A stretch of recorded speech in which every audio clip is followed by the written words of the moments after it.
Bonjour à tous et bienvenue dans ce nouvel audio. Aujourd'hui, nous allons parler de la phase de séduction par rapport à une personne narcissique, voire perverse narcissique. Donc il y a toujours une phase de séduction, une phase dans laquelle justement la personne semble empathique, vous écoute vraiment. Et c'est vrai que c'est une écoute qui est très attentive, qui va nous marquer et la personne va nous présenter exactement ce qu'on voudrait. Donc la manipulation, elle commence toujours comme ça parce que c'est la phase d'accroche. Donc autrement dit, c'est ce qui vous restera en mémoire de façon permanente tout le long de la relation et ce à quoi vous allez vouloir revenir constamment. Regarde, au début c'était magnifique, donc je vais pouvoir revenir à ça puisque cette personne, elle est forcément comme ça. On ne s'imagine pas en réalité que c'était du faux, que c'était de la tricherie, de la tromperie. On ne s'imagine pas que cette période ne reviendra pas forcément. Et même si cette période, elle revient de temps en temps, que de nouveau le manipulateur, la manipulatrice sont de nouveau charmants, de nouveau gentils, et qu'on vit effectivement parfois des moments plus intéressants, on va dire ça, eh ben en réalité, malgré tout, le reste du temps, ça reste quand même beaucoup d'agressivité. Donc, est-ce que la personne est constante est une question à se poser. Est-ce que cette personne, elle reste ce qu'elle a été, autrement dit? Parce qu'une personne qui est manipulatrice va faire croire qu'elle peut donner beaucoup en donnant très peu, mais en donnant au début beaucoup d'attention.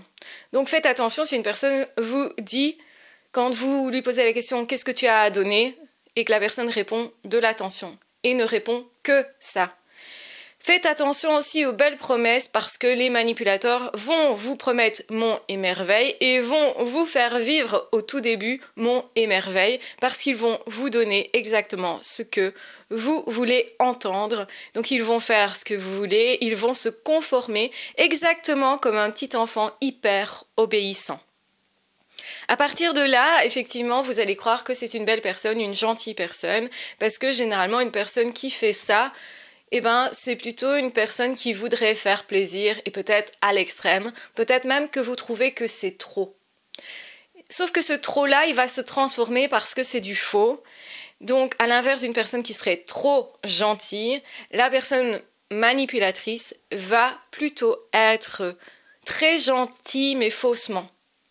Et c'est ça qu'il faut comprendre, c'est qu'une personne trop gentille le reste, et tout au long de la relation.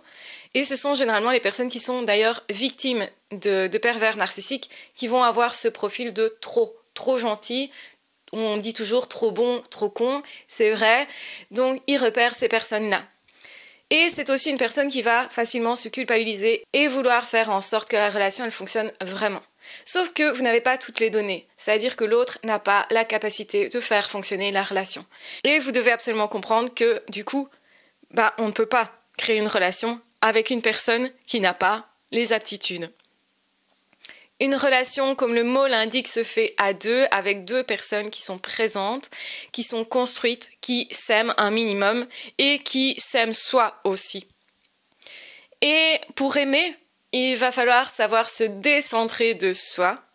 Donc le petit enfant, en fait, au départ, il est centré sur lui et il ne fait pas la distinction entre les autres et lui. Il utilise les autres comme si les autres étaient une extension de lui-même. C'est ce que va faire le manipulateur et la manipulatrice, parce qu'en réalité, ce ne sont que des petits enfants. Ils n'ont pas évolué au point de savoir se distancier de l'autre et de se dire l'autre a ses besoins, ses désirs, sa vie, ça lui est propre. Ils lisent tout, mais à travers eux-mêmes. Et c'est pour ça qu'ils sont auto-centrés, autrement dit narcissiques. Donc c'est-à-dire qu'ils vont viser à satisfaire uniquement leurs propres besoins. Ils vont même vous demander de décoder leurs propres besoins, qu'ils ne connaissent pas forcément toujours d'ailleurs, et en tout cas qu'ils ne vont pas exprimer. Pourquoi ils ne vont pas exprimer leurs besoins? Parce qu'en réalité, si vous demandez quelque chose, ça demande déjà l'intelligence de savoir demander et formuler la chose, et donc de reconnaître le besoin, mais surtout, vous prenez le risque d'être rejeté, de ne pas être satisfait dans votre besoin. Pourtant, c'est ce qu'il y a de plus mature. Quand on demande clairement les choses, on a plus de risques aussi que l'autre réponde à notre demande de façon justement généreuse, mais aussi parce que cette personne sait quoi faire. Et c'est 2 fois plus facile quand on est en couple de savoir ce dont l'autre a exactement besoin. On va plus facilement du coup satisfaire l'autre dans ces besoins-là parce qu'on les comprend, parce que ça a été formulé.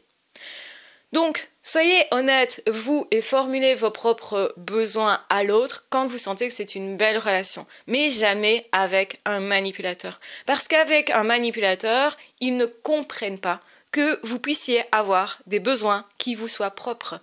Ils n'arrivent pas à se décentrer, donc ce qui compte pour eux, ce sont leurs besoins à eux, leur propre satisfaction à eux, et vont même vous demander à vous d'anticiper leurs propres besoins de façon à ce qu'ils ne soient jamais frustrés. Et ça explique que le manipulateur, dès qu'il est frustré, vous le reproche alors que vous n'avez rien à voir là-dedans. Vous ne pouvez pas être un surhomme ou une surfemme et savoir exactement ce dont l'autre a besoin et savoir à tout moment anticiper et être toujours présent pour répondre à ce besoin. Parce que c'est juste pas humainement possible. Donc, vous n'êtes pas une mauvaise personne quand l'autre s'énerve ou vous reproche des choses. Vous êtes juste un être humain et l'autre ne l'a pas compris. Les manipulateurs sont des personnes hyper exigeantes, hyper sévères, mais tant avec vous qu'avec eux-mêmes, en fait. Ils ne s'aiment pas. Ils n'arrivent pas, si vous voulez, justement, à lâcher du lest, à se détendre. Parce que pour être amoureux, il faut se détendre. Pour connecter avec l'autre, il faut se détendre. Pour s'aimer soi, il faut savoir arrêter d'être hyper exigeant et de vouloir correspondre à une forme de perfection. Et vous l'aurez compris, les manipulateurs vous demandent de la perfection.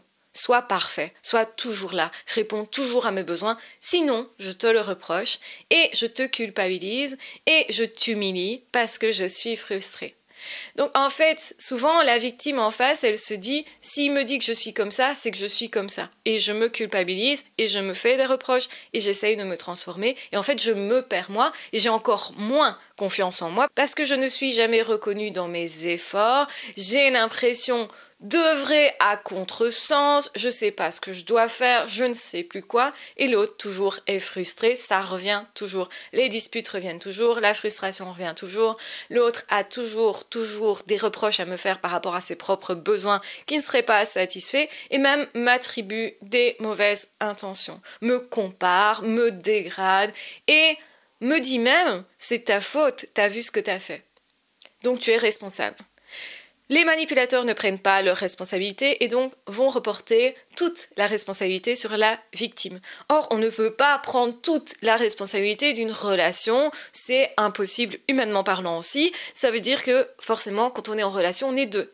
Et ils sont vachement responsables du fait qu'ils ne savent pas quels sont leurs besoins, qu'ils ne sont pas raccordés à eux-mêmes au point de ne pas se connaître, de se méconnaître, au point justement d'être obsédés, d'être satisfaits dans leurs propres besoins. Et ce qui se joue là, c'est souvent des frustrations de l'enfance, donc c'est-à-dire ils n'ont pas été reconnus, soutenus, entendus, et donc ils vont vous demander tout ça et d'être sans faille. Sauf que c'est juste pas possible. Vous ne pourriez pas satisfaire une personne narcissique si elle ne se rend pas compte que sa frustration vient de son passé. Il faut qu'ils arrivent à faire le lien pour commencer à travailler sur eux. C'est extrêmement rare parce que les narcissiques sont narcissiques, tiennent à leur narcissisme parce que ça comble, en tout cas à cet instant-là, un déficit d'affection, un déficit d'attention, un déficit aussi d'amour pour eux-mêmes. Donc ça veut dire que s'ils n'ont pas aussi votre attention, votre affection, ils se trouvent nuls. Et donc ils cherchent constamment à vous maîtriser, à vous imposer leurs normes, leurs valeurs, leur rythme. Et tout ça, ça n'est pas sain pour vous. Vous devez exister en tant que personne. Et donc oui, c'est bien de vouloir aider quelqu'un, mais finalement, les manipulateurs vous font des demandes qui sont impossibles à satisfaire. Donc vous serez toujours pris en défaut, c'est-à-dire que on va vous dire tout le temps que vous faites mal, que vous faites des erreurs, que vous n'êtes pas assez. Et c'est comme ça que vous vous sentez dégradé et que vous perdez confiance en vous.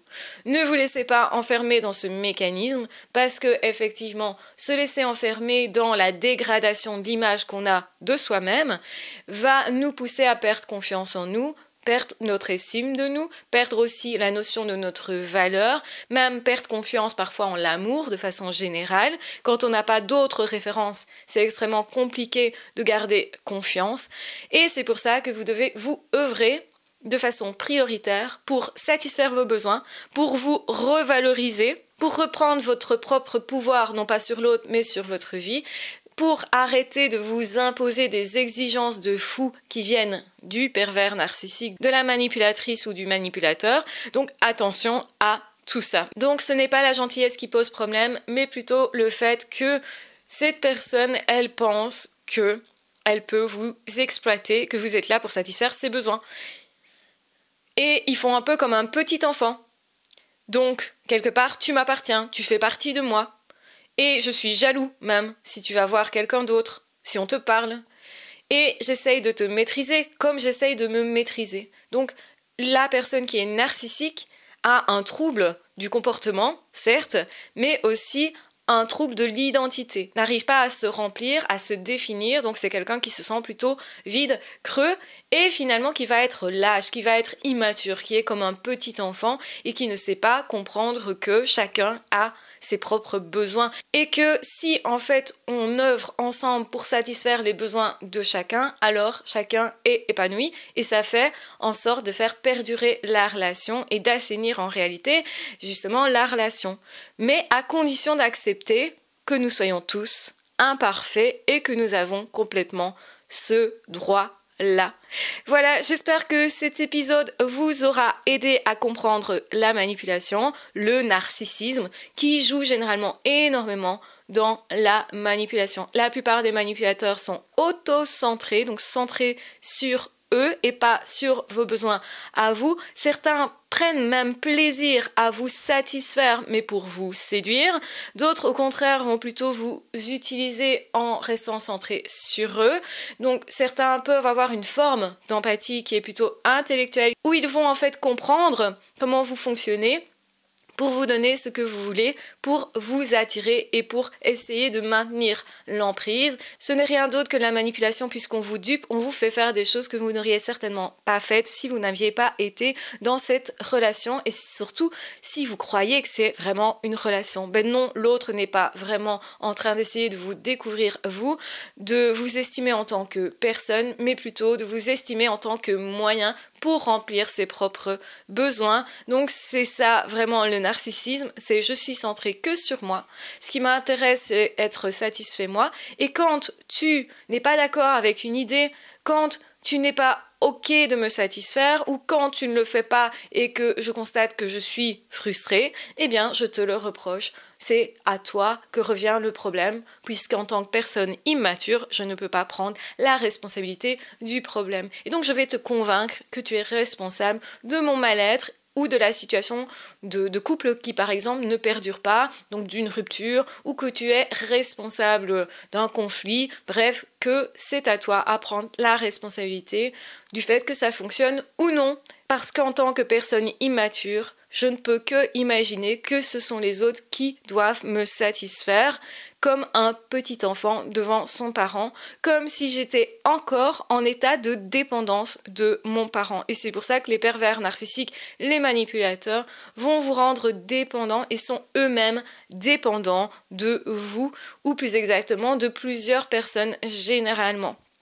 Donc en réalité, ils ne savent pas vivre tout seuls, ils ne sont pas autonomes et être autonome, c'est satisfaire soi-même déjà une bonne partie de ses besoins pour pouvoir déjà arriver dans une relation plein de quelque chose, plein d'expérience, plein de qui je suis moi et non tout vide comme ils le sont eux puisqu'ils ne sont pas encore parvenus en tout cas à se remplir d'une quelconque façon et donc ils vont aller chercher chez l'autre en pensant que c'est comme ça qu'ils vont arriver à se construire, à se satisfaire, à être mieux dans leur vie, dans leur peau, mais ce n'est que temporaire. On ne peut pas vraiment se remplir comme ça, on ne devient pas quelqu'un comme ça, au contraire, on est juste un petit enfant qui chicane. Retenez bien ça. Voilà, je vous embrasse bien fort, je vous aime très fort, prenez bien soin de vous et on se retrouvera très vite pour un autre épisode sur cette chaîne. Ah, ciao, bye bye!